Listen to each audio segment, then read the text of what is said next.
আসসালামু আলাইকুম। Welcome to degree 100% rocket suggestion. তো রকেট সাজেশনে তোমাদেরকে স্বাগতম জানাচ্ছি। তো তোমরা যারা ডিগ্রি তৃতীয় বর্ষে রয়েছো, আজকের এই ভিডিওটি তোমাদের জন্য। আমাদের আজকের টপিক রাষ্ট্রবিজ্ঞান পঞ্চম পত্র। তো যাদের এই টপিকটি রয়েছে প্রথম থেকে শেষ পর্যন্ত দেখতে থাকো। তো আমি তোমাদের জন্য ক বিভাগ, খ বিভাগ, গ বিভাগ এখান থেকে কিছু প্রশ্ন সিলেক্ট করেছি। তো তুমি যদি এগুলো দেখে যেতে পারো, এখান থেকে 100% কমন পড়বে। তো চলো দেখিয়ে দিচ্ছি। ও আরেকটি কথা হচ্ছে, ভিডিওটি একটু শেয়ার দিয়ে দিও, এর ফলে তোমাদের অনেক মানুষ উপকৃত হবে, এবং চ্যানেলটিকে সাবস্ক্রাইব করে দিও, তাহলে আমাদের ভিডিও তৈরি করতে আরো বেশি আগ্রহ জাগে। তো চলো দেখিয়ে দিচ্ছি। স্থানীয় সরকার বলতে কি বোঝো? স্থানীয় সরকার জাতীয় সরকারের একটি অংশ, যা কোনো বিশেষ কোনো স্থানীয় প্রশাসনের সাথে জড়িত। এরপর দেখো, জেলার প্রধান প্রশাসনিক কর্মকর্তাকে তোমরা সকলেই জানো যে জেলার প্রধান প্রশাসনিক কর্মকর্তা জেলা প্রশাসক। এরপর দেখো, দ্য মাইন্ড অ্যান্ড সোসাইটি গ্রন্থটির রচয়িতাকে? তো দ্য মাইন্ড অ্যান্ড সোসাইটি গ্রন্থটির রচয়িতা বিলফ্রেডো প্যারেটো। ইউনিয়ন পরিষদের মোট নির্বাচিত। তো তোমরা যারা ইংরেজি নিয়ে সবচেয়ে বেশি সমস্যার ভিতরে আছো এবং চিন্তা করতেছো যে ইংরেজিতে কিভাবে পাস করবে, তো তোমাদের জন্য আমাদের সর্বশেষ একটা কোর্স নেওয়া হয়েছে। তো এই কোর্সটা চলতেছে, তোমরা চাইলে এখানে কিন্তু অ্যাডমিশন নিয়ে নিতে পারো। তো এখানে মূলত আমরা টোটাল তোমাদেরকে 20টা ক্লাস দেবো। এই 20টা ক্লাস তুমি যদি করতে পারো, ইংরেজিতে তোমাকে প্রশ্ন যেভাবেই দেখ না কেন তুমি সেটা করতে পারবা। এখানে আমরা একটা লেটার দিয়ে তোমাকে সকল লেটার শেখাবো, একটা ডায়লগ দিয়ে তোমাকে সকল ডায়লগ শেখাবো, একটা পোস্টার দিয়ে তোমাকে সকল পোস্টার শেখাবো, একটা দিয়ে তোমাকে আর কি সবকিছু শেষ করে দেবো, ঠিক আছে? এবং যারা হিসাব বিজ্ঞান নিয়ে বিরাট চিন্তায় আছো, তো হিসাব বিজ্ঞানও আমাদের একটা প্রত্যেকটারই পঞ্চম পত্র ষষ্ঠ পত্র একটা লাস্ট বেস চলতেছে। তো এখানে কিন্তু আমরা যে এখানে নিয়ে অধ্যায়গুলো নিয়ে আলোচনা করতেছি, ঠিক আছে? এগুলো নিয়ে আলোচনা করতেছি, তুমি এগুলো খুব সহজে এখান থেকে বুঝতে পারবা।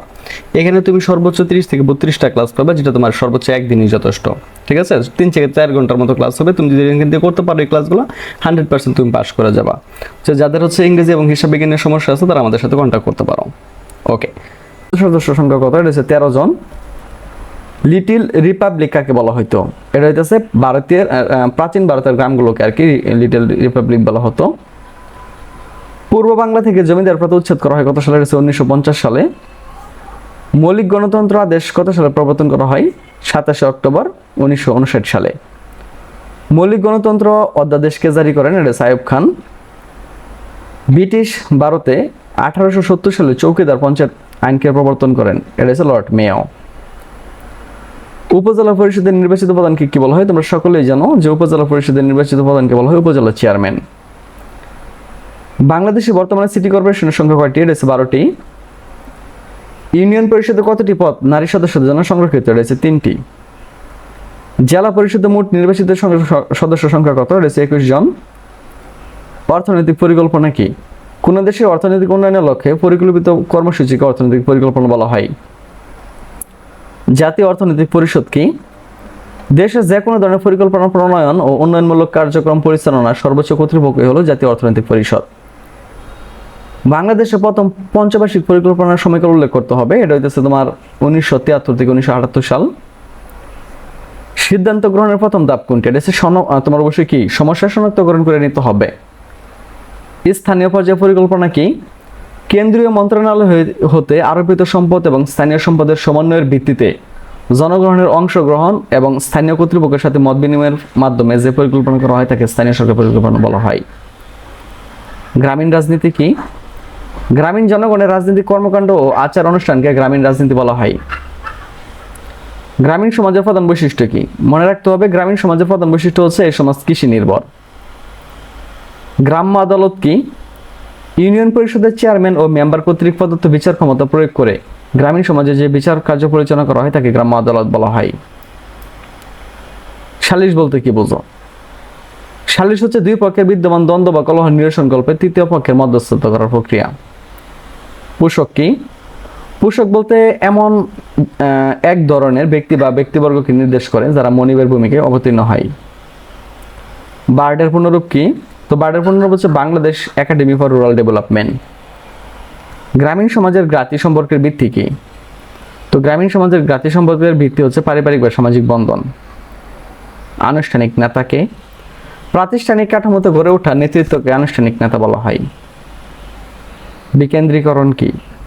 কেন্দ্রীয় সরকারের নিয়ন্ত্রণের বাইরে স্থানীয় কর্তৃপক্ষের কাছে আইনসঙ্গতভাবে সিদ্ধান্ত গ্রহণ ক্ষমতাকে বিকেন্দ্রীকরণ বলা হয়। এরপর দেখো, ই শাসন কি? শাসন কাজে ইলেকট্রিক প্রযুক্তি ব্যবহারকারী শাসন বলা হয়। পরে একনেকের পুনরূপ কি? এটার পুনরূপটা হচ্ছে executive committee of the national economic council. পরে বার্ডের পুনরূপ হচ্ছে বাংলাদেশ রুরাল ডেভেলপমেন্ট, এটা আমরা দেখছি। হ্যাঁ, যাই হোক, এরপর দেখো খ নাম্বারটা, মানে খ বিভাগটা, স্থানীয় সরকার কাকে বলে?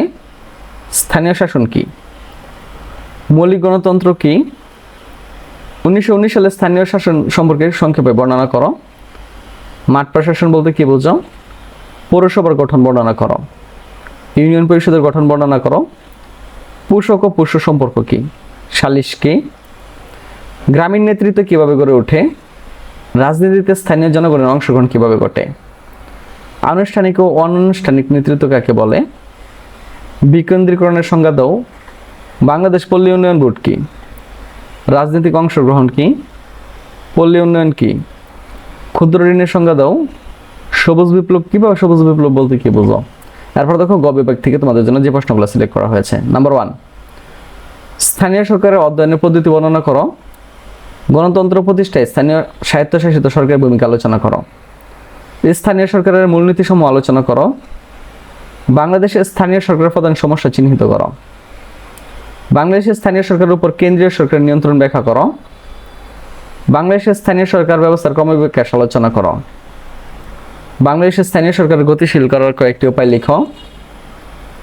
বাংলাদেশের আর্থসামাজিক উন্নয়নে স্থানীয় সরকারের ভূমিকা আলোচনা করো। স্থানীয় পর্যায়ের আর্থসামাজিক উন্নয়নে ইউনিয়ন পরিষদের ভূমিকা আলোচনা করো। উপজেলা পরিষদের ক্ষমতা ও কার্যাবলী আলোচনা করো। একটি উত্তম পরিকল্পনার বৈশিষ্ট্য আলোচনা করো। বাংলাদেশের স্থানীয় সরকার ব্যবস্থায় নারীর অংশগ্রহণের সমস্যা আলোচনা করো। গ্রামীণ নেতৃত্বের মূল উপাদানসমূহ আলোচনা করো। বাংলাদেশের গ্রামীণ ক্ষমতা কাঠামো উদাহরণ সহ আলোচনা করো।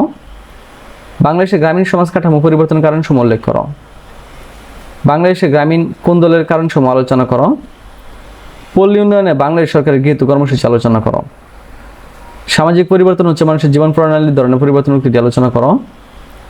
গ্রামীণ উন্নয়নে ক্ষুদ্র ঋণের ভূমিকা আলোচনা করো। বাংলাদেশের পল্লী উন্নয়ন বোর্ডের ভূমিকা মূল্যায়ন করো। তো এভাবেই তোমাদের জন্য এই প্রশ্নগুলো সিলেক্ট করা হয়েছে। অবশ্যই প্রশ্নগুলো একটু দেখে যাও, এখান থেকে 100% কমন পাইবা।